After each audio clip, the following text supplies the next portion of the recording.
Nah, ini ada satu panduan tentang Jesus Prayer atau doa puja Yesus. Ini dari Paisios ya. Ini cara praktis dulu. Nanti kita akan lihat materi ini sebentar dari Well ya, tentang satu buku berjudul The Power of the Name. Ya. Ya. The Power of the Name dari Callistus Ware. Ada satu artikel menarik ya dari Mary B. Cunningham. Nah, dia bahas tentang Jesus Prayer in the Philokalia. Jadi kalian bisa lihat satu artikel dari dia, ya. Dalam tradisi Philokalia, Jesus Prayer itu sebetulnya dari Saint Diadochos of Poitiers. Oke, itu di abad ke-5. Mulai ada satu doa pendek yang terus diulang. Ya. Kemudian dari Hesychios the Priest, ini juga ada doa pendek. Kemudian Abba Philemon, ini juga, ya. Ini diambil dari Lukas 18 ayat 13. God, be merciful to me, a sinner. Ini yang versi pendeknya ya. Allah, kasihanilah aku, orang berdosa. Nah, dari God ini, Allah ini sekarang diganti Lord Jesus Christ, Son of God, have mercy on me, a sinner. Oke. Nah, jadi dalam tradisi Philokalia itu banyak ditemukan ya, hampir semua bapak-bapak Philokalia itu mengajarkan tentang Jesus Prayer. Berarti ini adalah satu doa yang sangat penting ya. Nah, nanti seperti apa Jesus Prayer itu kita bahas satu-satu ya. Tapi simpelnya dari Mary Cunningham itu dalam Philokalia itu ini semacam weapon, senjata ya, untuk melawan tipuan iblis. Kemudian doa untuk terus mengingat kepada Allah. Ya. Atau ini adalah sebuah doa seperti kita mendapat mutiara yang berharga. Matius 13:46. Nah, bagi Diadochos, Jesus Prayer itu adalah doa yang simple, sederhana, dan terus menyebut nama Tuhan sebagai satu latihan di dalam kehidupan askesis. Bahkan menjadi tujuan dari hidup kita. Ya memang ya, Jesus Prayer itu bisa jadi metode doa, tapi sekaligus menjadi tujuan doa. Yang tujuan doa itu pada akhirnya kita menyatu dengan Tuhan. Oke, itu dari Diadochos. Ya. Kemudian Jesus Prayer yang bentuk lebih panjangnya ya ini ya, Lord Jesus Christ, Son of God, have mercy on me. Oke. Artinya Tuhan Yesus Kristus, anak Allah, kasihanilah aku, orang berdosa. Nah, ini adalah satu doa untuk terus menjaga ya, mengingat nama Yesus di dalam pikiran atau mind. Ingat tadi intelijen ini kan harus ditaklukkan dengan doa. Waktu kita berdoa itu bukan hanya di mulut saja, tapi bagaimana nama Tuhan itu terus ada di dalam pikiran kita. Ya, nah, nanti di dalam pikiran akan masuk ke dalam hati atau nus kita. Nah, so Jesus Prayer from oral, and then mind atau intellect, and then our heart dan hati. Ya, nah sehingga doa yang terus diucapkan ini pada akhirnya akan terserap ya akan menyatu. Kita dengan doa itu jadi menyatu. Sehingga doa itu bukan sekedar kata-kata kosong, ya, tetapi kata-kata yang punya kuasa untuk menyatukan kita dengan Allah. Nah, kuasa di dalam kata-kata nama Tuhan itulah yang memampukan kita union with God. Oke, ini yang diajarkan inti dari Filokalia ini. Ya. Nah, kalau Filokalia itu mulai dari abad ke-5 sampai nanti itu abad ke-15 dari Theodokos of Photike sampai nanti Gregory of Sinai di abad ke-14. Ya. Nah, ini mengajari kita tentang Jesus Prayer. Jesus Prayer adalah satu doa yang simple, ya, tapi penuh dengan pertobatan. Doa yang penuh dengan pertobatan. Oke, diawali Tuhan Yesus Kristus, Anak Allah. Ampunilah atau kasihanilah aku, orang berdosa. Nah, so this is penitential prayer, ya, doa yang penuh pertobatan karena kita terus meminta pengampunan dari Allah. Ya. Nah, di YouTube saya atau di tulisan-tulisan di WordPress itu banyak sekali saya bahas tentang Jesus Prayer. Ya. Kalian bisa pelajari. Nah, tapi kali ini khusus di Filokalia sendiri bahwa Jesus Prayer itu menjadi metode sekaligus menjadi tujuan dari doa kita. Ya, menjadi metode karena ini doa yang terus kita bisa latih mengingat nama Tuhan. Nah, kita sebut Tuhan Yesus Kristus, Anak Allah. Ya, tapi ini juga adalah tujuan kita berdoa. Tujuannya adalah kita memperoleh belas kasihan dan menyatu dengan Allah. Oke, nah makanya di dalam Jesus Prayer ini sebetulnya bukan hanya doa secara lisan yang terus diulang-ulang. Mungkin ada orang yang menganggap nih kayak doa mantra gitu ya, atau memang kayak penyembahan berhala gitu, karena doa mantra. Nah, that's not. Tapi ini adalah prayer of the heart, doa dari dalam hati. Ya. Nah, fungsi dari doa di dalam hati ini adalah prayer of the heart ini adalah doa yang disebut sebagai meditative prayer. Ya, doa yang penuh dengan meditasi. Dan pada akhirnya ini memang menjadi tujuan doa. Oke.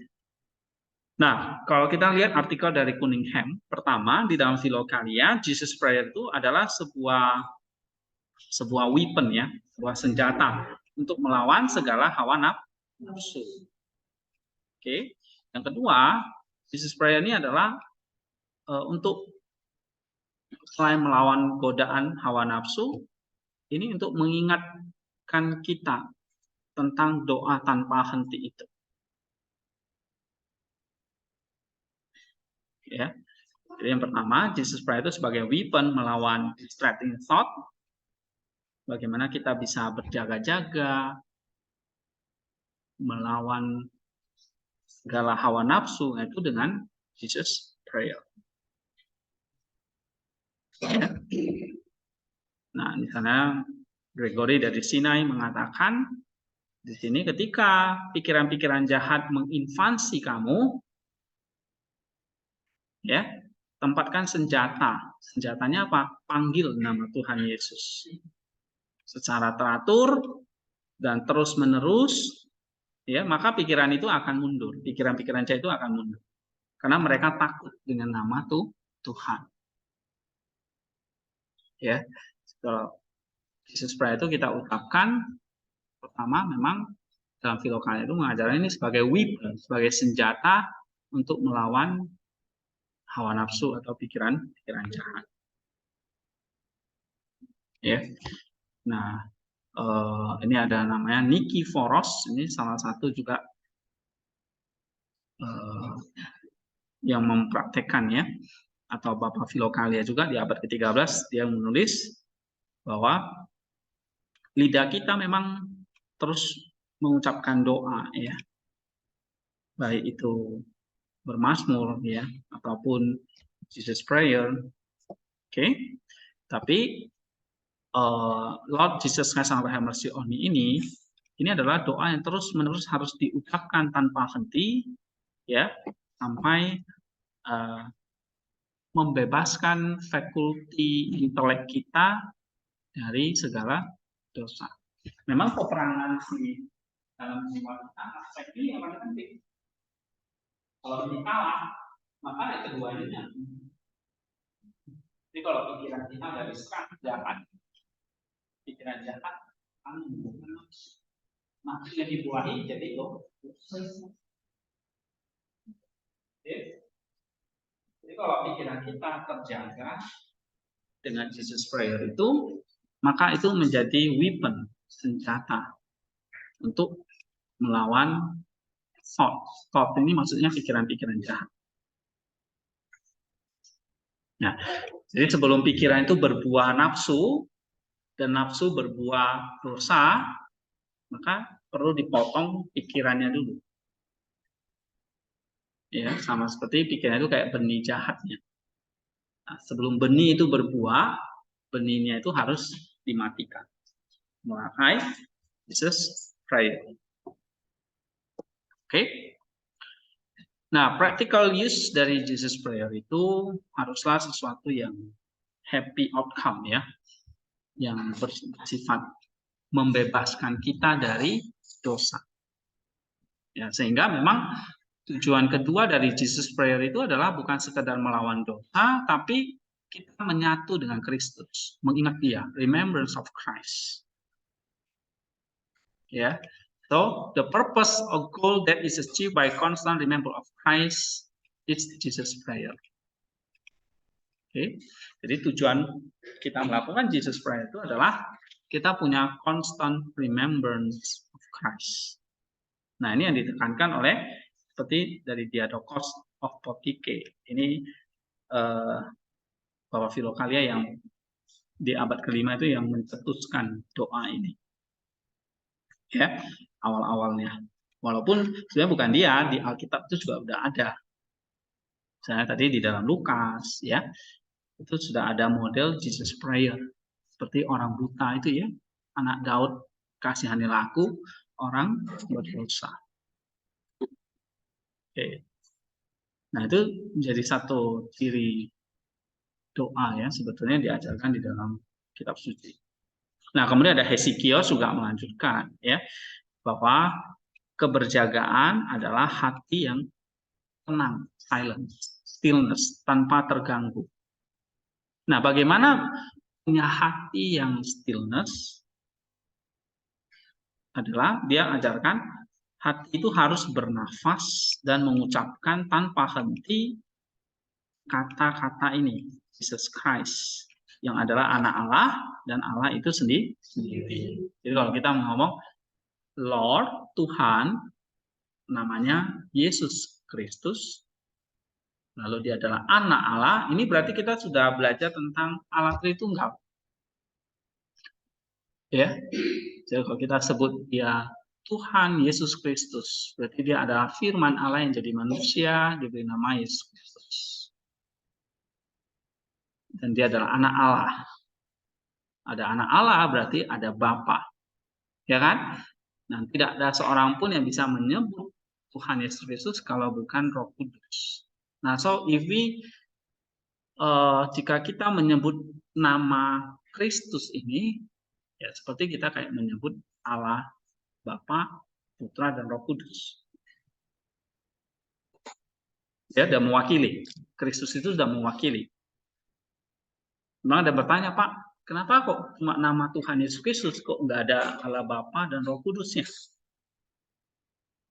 Oke, nah karena ini adalah short prayer, doa yang pendek, dan untuk terus mengingatkan kita akan nama Tuhan, nama Kristus, maka cukup Lord Jesus Christ. Ada yang lebih pendek lagi, Jesus Christ. Ada yang lebih pendek lagi, Lord. Lebih pendek lagi, Lord have mercy ya. Lord have mercy atau Tuhan kasihanilah aku. Tapi memang versi yang lebih lengkap, lebih panjang, Tuhan Yesus Kristus, Anak Allah, kasihanilah aku, orang berdosa atau kami orang berdosa. Nah itu lebih lengkapnya. Nah di sini bisa dibagi dua bagian, Lord Jesus Christ Son of God, Son of God ya, Lord Jesus Christ Son of God. Nah itu artinya doa yang kita mengakui Allah Tritunggal. Ya, yang mengutus anaknya datang ke dunia diberi nama Yesus yang artinya untuk menyelamatkan kita. Ya, dan dia adalah anak Allah, berarti kita mengakui Bapa sebagai Allah Bapa sebagai Bapa dari Tuhan Yesus Kristus dan Roh Kudus adalah rohnya. Nah, baru kemudian kita meminta, memohon, have mercy on me, a sinner. Artinya, belas kasihanilah aku, a sinner, orang berdosa. Nah, ini kenapa? Waktu kita memuliakan Allah Tritunggal, kita membawa diri kita yang penuh dosa ini dan kita minta pengampunan atau belas kasihan. Ya, so ini adalah satu doa untuk praktis juga untuk mengingat nama Kristus. Nah, doa ini yang diucapkan di dalam hati ya, sehingga membuat hati itu menjadi stillness dan bisa melawan segala dosa. Itulah sebabnya kenapa kok kalau kita baca keseluruhan Filokalia, ya, itu bisa dirangkum menjadi satu kata atau satu frasa, yaitu Jesus Prayer itu. Jadi kalau kita baca Filokalia yang bervolume-volume itu, kuncinya satu, bagaimana kita lakukan yang namanya ascetic strife dalam bentuk Jesus Prayer. Ya, nah, Jesus Prayer is the prayer of the heart. Tadi dikatakan ini adalah doa hati. Ini maksudnya adalah satu meditative prayer, doa yang tanpa henti. 1 Tesalonika 5 ayat 17. Oke, ini yang diajarkan oleh Rasul Paulus. Jangan berhenti berdoa atau berdoa tanpa henti, ya. 1 Tesalonika 5 ayat 17 LAI terjemahkan teruslah berdoa. Itu maksudnya doa tanpa putus atau tanpa henti. Nah, bagaimana bisa doa tanpa henti ini? Nah, tanpa henti ini di sini doa terus-menerus tanpa henti. Tanpa putus gitu. 24 jam berarti. Kalau cuma doa secara spontan atau verbal, ya berhenti kan kita. Benar nggak? Kalau doa yang lahir dari mulut kita kan berhenti. Tapi kalau doa yang lahir dari hati dan pikiran, nah ini adalah doa yang meditatif namanya. Ya, meditative state. Jadi bukan dalam keadaan kita bertindak, tapi dalam keadaan kita meditasi atau dalam keadaan kita stillness. Oke, jadi dalam Discourse on Abba Philemon, ya, ini doa yang bisa dilakukan oleh semua biarawan. Nah, memang Jesus Prayer itu umumnya ditujukan untuk awalnya untuk dilatih ya, untuk para biarawan. Jadi kalau waktu dia bangun, tidur, makan, minum, bekerja, mereka terus mengucapkan Jesus Prayer ini. Ya, Lord Jesus Christ, Son of God, have mercy on me.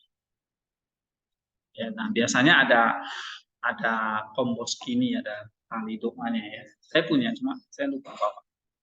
Itu bisa terus diungkapkan. Oke, this is Jesus Prayer. Nah, poin berikutnya dari Filokalia ini adalah untuk mengingat nama Allah terus-menerus, tapi yang ketiga ini adalah bagaimana kita dan Yesusnya itu menjadi satu. Ya, becomes one. Nih, menjadi satu. Ini Gregory Sinai mengatakan, authentic prayer, the one that accompany the Jesus prayer, for it's Jesus who kindle fire on the earth of our heart, consume the passion like thorn and fill the soul with delight and joyfulness. Such prayer comes from right nor left, nor from above, but wells up in the heart like a spring of water from the life quickening spirit. Jadi Jesus prayer itu pada akhirnya membuat kita dengan Allah itu, dengan Tuhan itu jadi satu di dalam doa. Ya. Nah, doa seperti ini bukan karena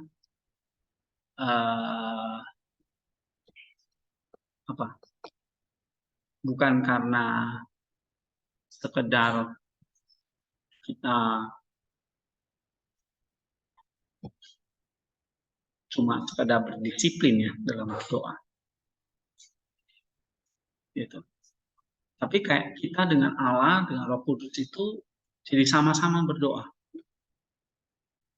Makanya doa itu adalah Allah itu sendiri. The prayer is the God himself. Gitu. Ya. Nah, berdoa itu adalah menjadi Allah itu sendiri. Nah, nanti kita akan bahas satu buku yang menarik dari Callistus Ware ini. Ya. Dia katakan di sini, prayer is God. Doa adalah Allah itu. Ya. Nah, Allah selalu berdoa nggak? Dia pernah berhenti tidak berdoa? Tidak. Karena doa itu adalah bagian dirinya. Makanya ada orang yang mengatakan doa itu seperti nafas. Nah, nafas itu kan nggak pernah putus dari kita kan. Nafas itu bagian dari diri kita. Jadi kalau bisa dikatakan nafas itu adalah hidup. Hidup adalah nafas. Karena itu nggak bisa dipisahkan kan. Nah, sama seperti doa dengan Allah itu bisa dipisahkan? Tidak. Prayer is God. Doa adalah Allah. Nah, ini yang dikatakan di dalam Filokalia ya, misalnya Gregory of Sinai tadi dikatakan di sini. Yang ini ya. Oke. Nah, jadi kalau prayer is God, dan kalau kita bisa berprayer, bisa berdoa, ya maka tadi kita menjadi satu dengan Allah. Sama tadi saya ambil ilustrasi tentang nafas tadi. Nafas adalah kehidupan. Nah, maka kehidupan dengan nafas itu nggak bisa dipisahkan. Orang bernafas berarti hidup. Sama seperti doa, kita berdoa, maka kita adalah menyatu dengan Allah. Oke. Nah, ini beberapa poin ya dari Filokalia yang dibahas. Jadi yang pertama menjadi weapon, senjata. Yang kedua ini jadi sarana untuk terus mengingat nama Kristus. Dan yang ketiga menyatu dengan Kristus. Oke, nah sekarang kita mau lihat satu artikel. Ini panduan sederhana. Panduan berarti gimana ini? Nanti kita bisa mempraktikkan Jesus Prayer ya. Ini dari San Pasios. Ini di Mount Athos 1. Nah, ini yang tadi yang saya sebut sebagai tali doa di sini kelihatan ya. Ini mereka biasanya pakai untuk mengucap Jesus Prayer. Baik di saat makan, tidur, bekerja. Mereka selalu bawa namanya komboskini atau tali doa ini. Oke. Nah, ini ada manner mungkin ya namanya ini. Mirip kamu ya. Oke. lagi ke Mount Athos bertanya-tanya sama biarawan Pisces. Oke. Sama kayak kamu misalnya di sini bertanya sama saya gitu ya. Nah, Pisces terberkati ini adalah orang Atonit yang baru-baru ini tertidur dalam Tuhan. Dia meninggal tahun 1904 ya. Nah, waktu dia menulis teks ini sekitar tahun 75, waktu dia membalas surat dari orang yang menanyakan tentang Jesus Prayer. Oke.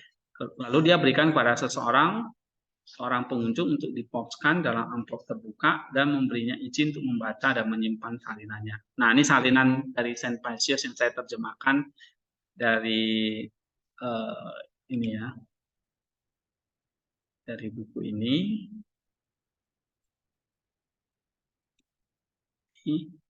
Father Pisces ya, dari buku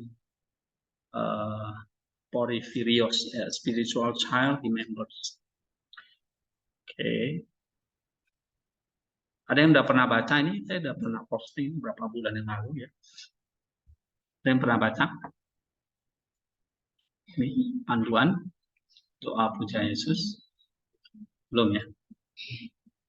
Oke, cara sederhana untuk doa tanpa henti, jika kita mau, kita dapat menggunakannya juga. Yang mungkin menolong orang-orang sederhana yang tidak dapat memahami arti sebenarnya doa hati. Tadi ya, prayer of the heart. Yang diajarkan oleh para bapak untuk menghadapi resiko delusi. Nah, delusi ini salah satu khayalan dari si jahat. Godaan ya, karena kita berfantasi tentang berbagai pikiran-pikiran jahat, itu namanya delusi. Nah, ini adalah untuk menghadapi sebenarnya itu menjadi senjata menghadapi berbagai fantasi atau delusi. Nah, beberapa orang sayangnya tidak menetapkan tujuan untuk menanggalkan manusia lamanya, ya, pertobatan, kerendahan hati, askesis, atau pertapaan sebagai cara untuk menolong penyucian jiwa. Oke, tidak menanggalkan manusia lamanya dengan rasa berdosa yang mendalam. Kemudian mereka secara alami akan merasakan kebutuhan belas kasihan Allah dengan sering mengucapkan Tuhan Yesus Kristus Anak Allah kasihanilah. Doa ini disertai duka cita di hati mereka dan kemudian merasakan manisnya penghiburan ilahi dari Kristus yang paling manis di dalam hati. Jadi formula doa ini adalah doa yang pertama harus disertai dengan rasa apa? Duka cita, kasihanilah aku. Ya. Nah, kemudian sukacita. Tadi yang dikatakan dalam Filokalia juga kan menghasilkan yang namanya sukacita, joy, penghiburan. Gitu. Oke. Nah, tapi sayangnya beberapa orang memulai dengan praktik bertapa yang kering dan mencari kesenangan dan cahaya ilahi dan terus-menerus melipat gandakan tali doa mereka dan seolah disucikan oleh perhitungan mereka. Sehingga mencapai kesimpulan itu ya lewat perhitungan matematis. Sehingga mereka menilainya makin banyak saya berdoa maka makin saya disucikan. Nah, sehingga tidak ada perhitungan matematis ya. Artinya kalau kamu bisa berdoa sekian ribu kali, otomatis kamu mencapai yang namanya kesempurnaan atau kesucian. Nah, ini satu pemahaman yang salah kata Pisces ya. Mereka juga secara alami membuat tumpuan kaki ke inti yang tepat dan semua halanya menekuk kepala ke arah hati mereka. Sampai ada yang ekstrim ya. Mereka mengatur napas mereka dan mengikuti apapun dikatakan oleh Kalistos dan Gregorius dari Filokalia. Kemudian mereka menciptakan sensasi palsu bahwa wah mereka sudah ada di tempat